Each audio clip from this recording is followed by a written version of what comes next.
Mike McCarthy, Sky News. Well, let's hear now for the first time by Nick Bennett in our central London studio, and from here in the studio, property expert, estate agent Henry Pryor. Very good evening to you both. Nick, just give us an idea of what your story is. You're presumably a family man who was hoping to get on the property ladder and is still finding it a frustrating experience. Exactly. You're meant to pay rent because of our situation currently. We can't live at home. We've got a small baby as well, so every spare penny we're putting away, but it's still nowhere near enough for the deposit that's required these days. It just seems like the target's moving constantly. We'll never get there. I mean, have you set yourself a target of when you might get there, or does it ever, every time you think it's within grasp, it gets beyond you, does it? We set a goal out for ourselves, and I think we've got about a third of the deposit required, and we're actually signed up to some of the home buy schemes.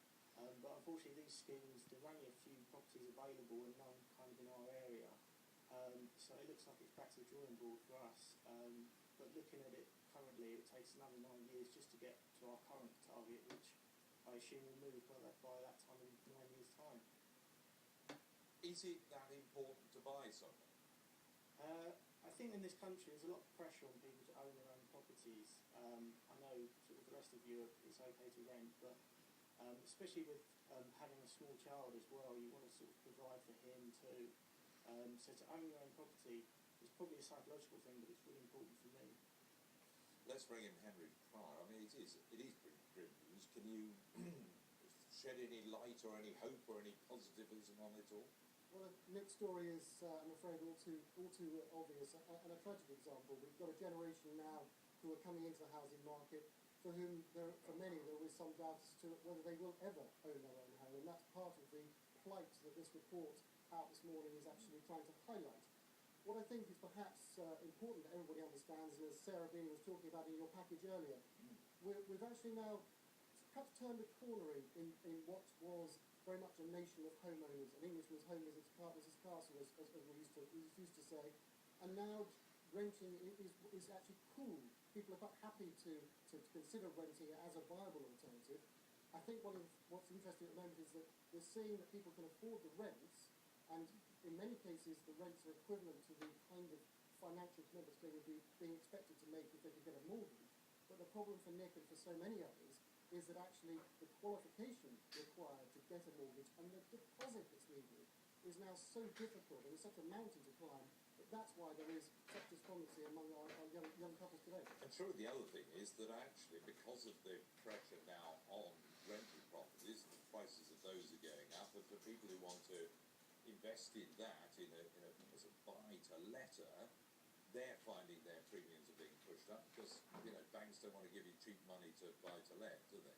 Well, money is still fundamentally cheap. Remember, we've got 300 years low base rates now for people wanting to borrow money.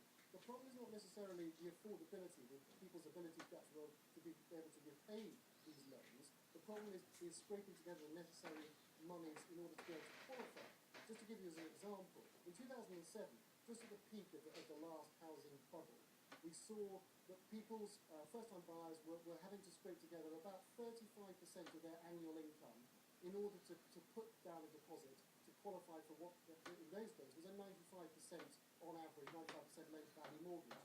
Today, Nick and others like him are having to save 100% of a year's salary in order to be able to qualify for a 75% loan-to-value. And that's the big problem. That's where people are having the issue. But that's largely down to the banks and the other lenders, isn't it, really? They've run scared because they got into such trouble before. And because the government and the taxpayers of the government are obviously trying to protect, have told them that that's what they've got to do. They've got to get their house in order. The days of 100% mortgages or 110% mortgages in some cases are now a matter of history for certainly the foreseeable future. And I think that's got to be borne in mind. As Sarah Beanie again was saying, what we're trying to avoid is a repeat of the problems and mistakes that were made in the past, where reckless lending encouraged people to get on the housing ladder at a time when perhaps they weren't financially mature enough to do so. And I think that now that renting is seen as a viable alternative by so many people, we're going to see an explosion of that. And indeed, the government have been encouraging investors, not just the original buy-to-letters, but also private equity, to come in and fill the gap in the private renting sector in order to be able to provide housing to the millions who actually now need it.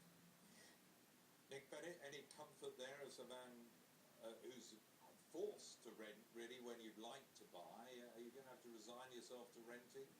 Unfortunately so, yeah, for the time being. I mean, we're currently looking at somewhere slightly cheaper that may give us more sort of expendable income that we can actually put towards deposit, but I'm not going to hold out any hope.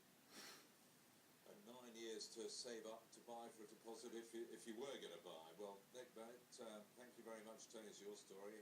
Henry Pryor from the estate agent said a bit as well. Thank you both very much. At least hope you're wiser, even if